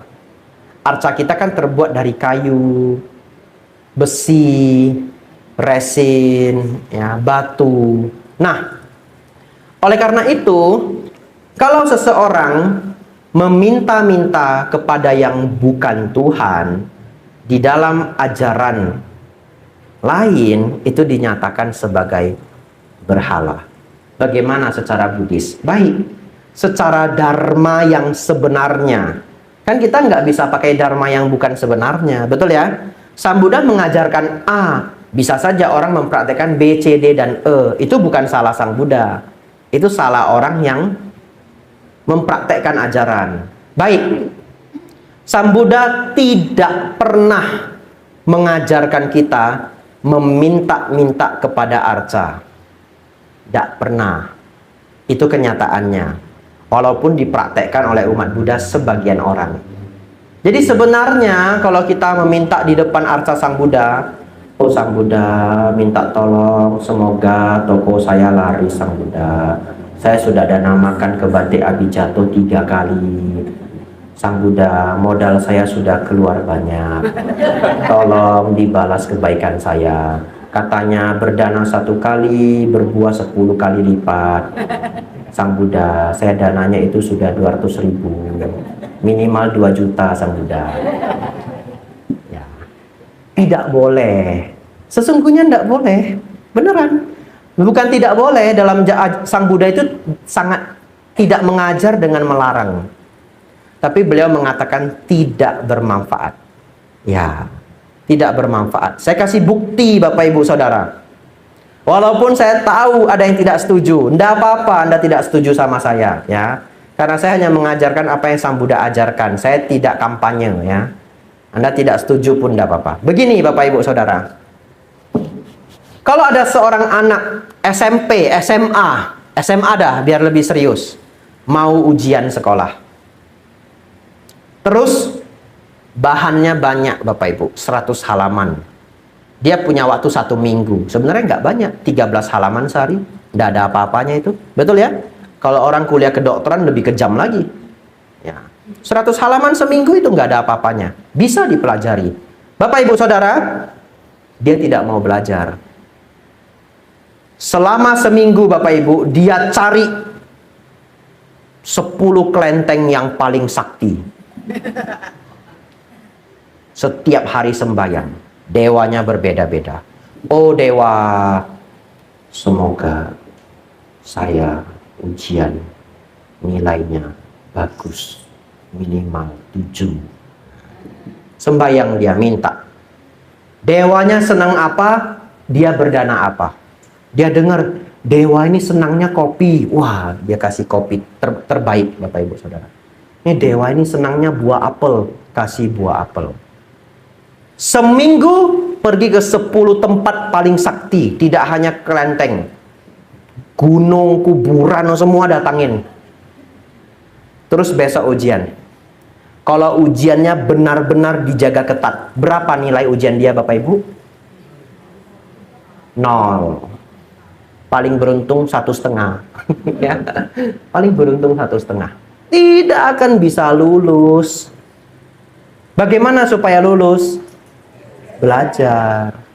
Kalau dia belajar dengan baik 100 halaman itu, tidak sembayang ke siapapun, lulus enggak? Lulus. Nah, Bapak Ibu jawab sendiri. Tapi nanti pasti ada yang sembayang juga. Kenapa? Ya enggak apa-apa. Karena manusia kepengen harapannya cepat terkabul. Betul ya? Oleh karena itu saya beri ajaran yang benar sesuai Sang Buddha. Dalam ajaran Buddha, sembayang itu kita sebut adithana. Anda boleh tidak percaya saya. Anda boleh mengatakan, enggak Bante, ada satu kelenteng. Kalau berdoa, cun. Ada satu wihara Bante. Oh, Sang Buddhanya sakti. Setiap saya minta apa, cun. Pertanyaannya, Anda sudah survei semua orang belum? Coba Anda pikir dengan logika. Bukankah semua orang sembayang? Bukankah hampir semua orang ingin kaya? Siapa yang tidak pernah sembayang ingin kaya? Oh dewa, janganlah berikan kekayaan kepada saya. Saya sudah bosan, oh dewa. Tolong miskinkan saya, supaya saya jadi biku saja. Gak ada cuma satu nih. Yang lain mah nggak mau ikut. Bapak Ibu Saudara, hampir semua orang pernah sembayang minta kaya setidaknya 1-2 kali dalam hidupnya. Betul? Sudah kaya semua? Belum, kaya rebut-rebutan. Yang bisa kaya cuma segelintir persen. Betul ya? Jadi kalau misalkan tempat itu cun, ya harus cun semua. Kenapa cunnya milih kasih? Betul ya? Baik, disinilah Sang Buddha memberi jawaban. Anda dapat rahasia alam hari ini. Yang benar adalah adithana. Apa itu adithana? Adithana itu adalah membuat tekad. Dengan membuat tekad, kita mengusahakan pikiran kita begitu terpusat pada apa yang kita inginkan. Dan kalau Anda punya karma baik itu akan berbuah. Oleh karena itu sebenarnya sembahyang ke apa aja nggak apa-apa. Kalau Anda tidak percaya, nanya. Ada orang yang sembayangnya di pohon. Pohonnya laris. Banyak yang sembayang. Anda tanya, ada nggak yang doanya terkabul? Pasti ada. Di kota Medan ada kuburan yang terkenal. Setiap hari Kamis itu yang sembayang banyak sekali. Mobil mewah itu, uang ngantri. Kalau tidak ada yang berhasil, pasti tidak ada yang sembayang lagi. Jadi Bapak Ibu Saudara, di setiap objek puja pasti ada testimoni. Saya ulangi, konsentrasi ya, sudah mau jam 9. 10 menit terakhir Bapak Ibu ya. Ya, ini konsentrasi, tinggal 5 watt energinya. Di setiap objek puja pasti ada testimoni. Anda pergi ke pedalaman, orang sembayangnya pohon. Kita tanya, oh itu pohon bertuah, banyak yang mendapat perlindungan. Apa yang melindungi mereka? Karma baik masing-masing. Kalau Bapak Ibu punya karma baik, Bapak Ibu memusatkan pikiran, karma baik itu bisa berbuah. Tapi kalau tidak ada karma baik, sudah memusatkan pikiran, berdoa sebagaimana macam rupa, yang nggak terkabul-terkabul. Dan kalau orang itu kebajikannya besar Bapak Ibu, itu sangat luar biasa. Beneran. Dia tidak perlu berdoa. Nyenggol aja muncul Bapak Ibu. Ya. Apa maksudnya nyenggol aja? Cuma terpikir, lama ya, saya udah lama ya nggak minum vitamin C. Besok muncul vitamin C, misalkan. Ya, saya pernah cerita ini di tempat lainnya, cerita yang sangat aneh. Ya, ada seorang bante sangat senior, dan di wihara tersebut, saya sebut nama saja lah, enggak apa-apa. Beliaunya mudah-mudahan tidak masalah. Ini kisah Bante Panyawaro, karena saya tinggal dengan beliau. Beliau setiap pagi Bapak Ibu senang sekali memeriksa semua keadaan wihara, karena beliau kepala wihara. Beliau jalan, lampu yang lupa ditutup beliau tutup. Kalau lampu putus beliau catat, nanti minta diganti. Ya. Beliau keliling Bapak Ibu, melihat bagian mana yang lupa dikerjakan, karena karyawan ada 10. Satu hari keliling 2 kali. Kalau beliau tidak sibuk, pagi 1 kali, sore 1 kali. Ya. Jangan Bapak Ibu cegat ya. Oh, ini dapat tips ini dari Bante Abijato. Kalau mau cari beliau, nunggu beliau keliling wihara. Bapak Ibu Saudara, satu ketika beliau bangun pagi, di ruang tamu beliau buka gorden, gordennya rusak Bapak Ibu. Saya pernah cerita ini di wihara lain. Gordennya rusak ya. Ya. Lalu Bapak Ibu Saudara, dalam hati beliau berpikir begini. Oh ya, nanti perlu ngambil gorden yang baru. Ya, entah hari apa nanti dengan supir berangkat ke Jogja, cari gorden yang baru. Sebelum beliau ke Jogja Bapak Ibu, dari Magelang ke Jogja 1 jam. Jadi beberapa hari kemudian tiba-tiba ada orang tidak dikenal, seorang ibu-ibu datang ketemu beliau berdana Bapak Ibu. Ini orang tidak kenal sama sekali, beliau tidak pernah ketemu. Berdana gorden Bapak Ibu. Sangat tidak masuk akal. Seumur hidup beliau menjadi biku belum ada yang dana gorden. Dan beliau tidak cerita ke siapapun, gordennya rusak. Lebih gawat lagi, ruang tamu itu umat tidak bisa masuk. Di depan itu ada tulisan dilarang masuk. Betul? Ada yang pernah ke Mendut ya? Tidak bisa masuk. Kalau mau masuk harus bertamu, harus bikin janji. Ya. Kalau enggak boleh masuk. Jadi itu orang tidak dikenal, bagaimana tahu? Bapak Ibu Saudara, seperti itulah kalau orang kebajikannya sangat besar. Tidak mikir, tidak bertekad, nyenggol aja. Betul ya? Aduh, gorden sudah rusak, perlu cari yang baru. Tiba-tiba diantar orang tidak dikenal. Dan tidak tahu siapa Bapak Ibu. Bahkan beliau curiga. Curiga ya. Jangan-jangan dewa Bapak Ibu. Menyamar jadi manusia. Kenapa? Sangat tidak masuk akal. Saya pikir seluruh biku di Indonesia digabung pengalaman hidupnya, belum ada yang pernah dapat gorden. Bapak Ibu pernah dana gorden? Nggak pernah toh? Ya. Saya 9 tahun jadi biku Bapak Ibu. Paling aneh yang pernah saya dapat itu adalah sisir. Saya pernah dapat sisir. Nah, bagaimana nyisir? Rambutnya cuma tahan sebulan sudah dicukur lagi. Tapi saya maklum kenapa orangnya dana sisir. Dia ngasih barang satu paketan itu yang sudah ada cermin, sisir ya, dia belinya paketan ya, dia dana semua. Saya pernah dapat kaos. Pernah dapat kaos di Thailand. Bingung sekali saya.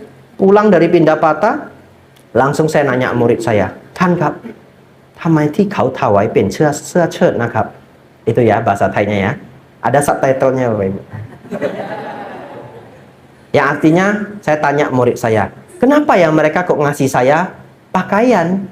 Dalam hati, ini umat kok ngasih pakaian, dia maksa saya lepas jubah ya. Mungkin begitu toh? Ternyata itu tradisi Thai. Biasanya karena mereka bermimpi keluarga mereka yang sudah meninggal datang tidak berpakaian. Jadi mereka berbuat kebajikan, berdana ke para bantenya itu pakaian. Singlet sama celana pendek. Itu yang saya dapatkan, betul. Singlet dengan celana pendek. Jadi saya jadi mikir setelah dia kasih saya jawaban itu. Ternyata biku itu punya side job, pekerjaan sampingan.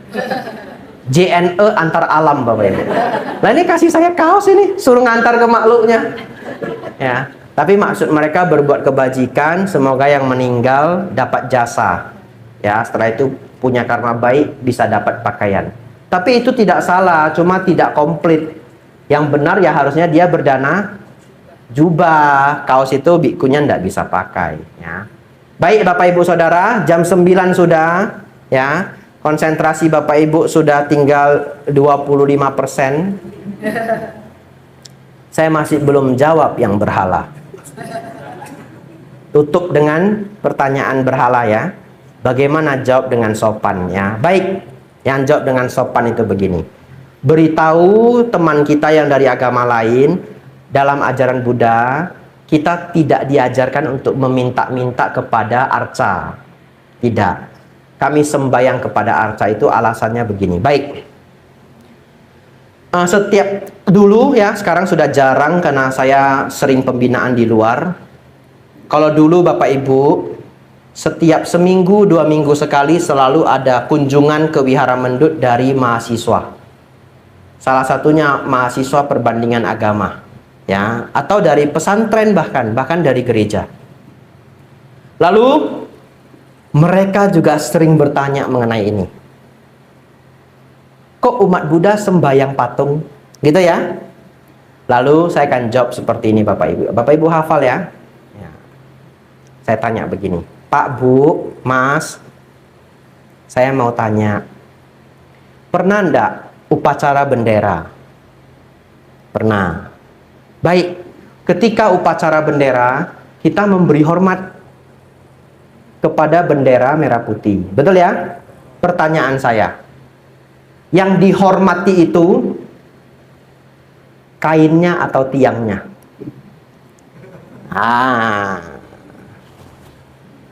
Apa Bapak Ibu? Kain ya. Kalau yang dihormati adalah kainnya, kenapa ketika Anda cuci bendera itu, kalau Anda cucinya manual, harusnya setiap kali gosok hormat. Ya kan Anda menghormat kainnya toh. Betul ya? Lalu ketika Anda lipat, mau simpan di lemari, Anda hormat enggak? Tidak. Oh, kalau begitu tiangnya, Bante. Tiangnya saja kadang-kadang sudah selesai acara, tiangnya kita simpan di gudang, betul? Disenderin di dinding. Kalau Anda sebenarnya menghormat tiangnya, setiap kali lewat Anda harus. Nanti besok saya pulang wihara ketemu tiang, laporin ke Bante, kepala wihara. Bante, Bantenya sudah sakit itu biku jatuh. Ketemu tiang hormat. Bukan. Yang dihormati pun bukan tiangnya. Yang dihormati pun bukan sekedar kainnya. Yang dihormati apa Bapak Ibu? Yang dihormati adalah simbol perjuangan dan pengorbanan para pahlawan memerdekakan Indonesia. Simbol. Simbol itu harus lengkap. Benderanya berwarna merah dan putih, kemudian diikat di tiang bendera, bendera tiang ditegakkan di tempat yang pantas. Betul? Kita katakanlah di depan lapangan, pantas tempatnya. Di depan gedung, pantas tempatnya. Ketika semua syarat dan kriteria terpenuhi, semua itu kita sebut sebagai simbol perjuangan para pahlawan. Lalu kita memberi hormat. Pantaskah kita menghormat para pahlawan yang meninggal untuk memerdekakan negara kita? Sangat pantas. Betul ya? Bukan kainnya, bukan tiangnya, tapi simbol perjuangan para pahlawan. Bapak Ibu Saudara, seperti itulah yang kita lakukan kepada arca Sang Buddha. 500 tahun setelah Sang Buddha wafat, tidak pernah ada arca. Arca Buddha itu muncul 500 tahun setelah Sang Buddha wafat. Sebagai bentuk mengkaryakan cara untuk menghormati Sang Buddha. Oleh karena itu wajah Buddha Rupang itu beda tempat, beda wajah. Betul? Karena orang menggambar yang terbaik di tempat mereka. Kalau Candi Borobudur, ya itu adalah wajah pria Jawa paling ganteng, paling berwibawa. Kalau di Thailand, itu ya pria Thailand yang bisa digambarkan paling ganteng, paling berwibawa. Bapak Ibu Saudara, ketika arca Sang Buddha, arca itu disebut para arkeolog, masyarakat menyebutnya patung, umat Buddha menyebutnya rupang. Ketika arca Sang Buddha, rupang, diletakkan di tempat yang pantas, lebih tinggi dari seharusnya, ada altarnya, kemudian ditemani oleh bunga, setidaknya tempat dupa, tempat lilin, kita tahu itu adalah simbol perjuangan bodhisatta mencapai penerangan sempurna. Betul Bapak Ibu Saudara? Ya. Kita memberi hormat kepada arca alasannya dua. Yang pertama, menghormati perjuangan bodhisatta mencapai tingkat kebudaan. Beliau menyiksa diri 6 tahun loh Bapak Ibu. Betul ya? Yang kedua, cinta kasih beliau mau mengajarkan dharma kepada kita semua. Karena seorang Buddha tidak mengajarkan dharma juga tidak apa-apa. Karena sudah mencapai nibbana. Betul ya? Kalau beliau tidak mengajarkan dharma, ya beliau disebut Paceka Buddha. Hidup beliau tidak bertambah baik dengan mengajarkan kita dharma, tidak berkurang baik dengan mengajarkan kita dharma. Jadi beliau mau mengajarkan dharma untuk kita benar-benar adalah cinta kasih. Ingin kita terbebas dari penderitaan. Oleh karena itu Bapak Ibu Saudara, kalau Anda bertemu Buddha Rupang, berilah penghormatan yang mendalam. Ya, Budang Saranang Gacchami, Dhammang Saranang Gacchami, Sanggang Saranang Gacchami. Ada minta-minta, tidak perlu. Anda buat kebajikan. Kalau Anda mau meminta, Anda membuat tekad, silahkan. Ya, dan itu akan kembali kepada karma baik Anda masing-masing. Cara yang lain, boleh bertemu arca Sang Buddha, Sabe Sata Bhavantu Sukhitata. Semoga semua makhluk hidup berbahagia. Saya kalau ke kelenteng Bapak Ibu, saya juga berdoa. Nah tadi Bante bilang tidak boleh berdoa. Saya berdoanya sederhana. Saya biasanya berdiri di tengah, di depan altar, tidak anjali. Biku tidak boleh anjali ke dewa. Biku tidak anjali. Apa yang saya sampaikan? Semoga para dewa di tempat ini semuanya berbahagia. Ya. Karena para dewa itu sudah membantu menjaga ajaran Buddha. Kalau tidak ada kelenteng Bapak Ibu, kita hilang loh agama Buddha. Satu ketika sudah tidak ada dharma. Yang ada tinggal arca Sang Buddha yang tersimpan di kelenteng. Betul? Ya, tidak ada yang mengajar dharma. Tapi berkat masih ada rupang Sang Buddha, kita masih ingat bahwa ajaran Sang Buddha itu ada. Jadi saya tiba di kelenteng mana saja, dan saya sangat senang ke kelenteng. Ya, saya akan berdoa dalam hati, semoga para dewa berbahagia. Kadang bahkan saya mengucap terima kasih. Ya, terima kasih sudah menjaga ajaran dan umat Buddha di tempat ini. Sabe Sata Bhavantu Sukhitata. Bapak Ibu Saudara, tadi Ibu mau nanya ya? Wah, jadi lembur kalau Ibu nanya ya. Coba Ibu tanya, saya jawab dalam 2 menit. Ibu mau nanya apa? Iya.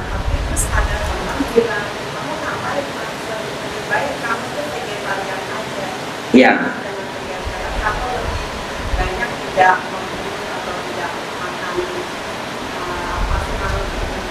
Iya.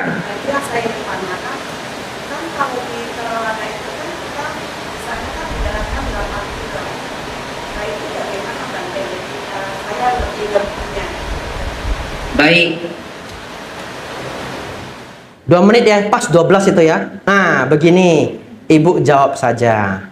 Ya, terima kasih sarannya. Dua-duanya baik ya. Ya, jauh lebih baik ya. Senang vegetarian tapi juga praktek fungsen ya. Vegetarian itu membuat kita menjadi sehat ya, kolesterol jadi turun. Lalu jelaskan ke dia, ya saya makan daging itu yang makhluknya sudah mati. Saya juga nggak pesan apa yang masih hidup. Dia ngerti tidak ngerti ya itu bukan tanggung jawab kita. Kita sudah berusaha menjelaskan yang terbaik, betul ya? Karena kan kita tidak bisa membuat semua orang paham gitu. Jadi walaupun dia masih belum puas dengan jawaban kita, ya apa boleh buat. Ya, kalau satu hari dia ada waktu mau dengerin Dharma, ya boleh dikirimin video ceramah di mana saya membahas kenapa umat Buddha Theravada tidak vegetarian, misalkan seperti itu. Jadi dijawab saja dengan baik, ya dua-duanya baik, ya function baik, vegetarian baik, ya. Ya secara Theravada saya tidak boleh makan makhluk yang masih hidup. Saya praktek 5 sila, saya tidak membunuh, ya. Saya mengusahakan tidak membunuh makhluk hidup. Ya, jadi ya terima kasih saran Anda. Begitu saja. Ya, semoga 2 menit ya. Tidak lihat jam tadi. Bapak Ibu Saudara ya, anumodana, terima kasih ya. Waktu kita berjalan begitu cepat. Waktu kita sudah habis Bapak Ibu.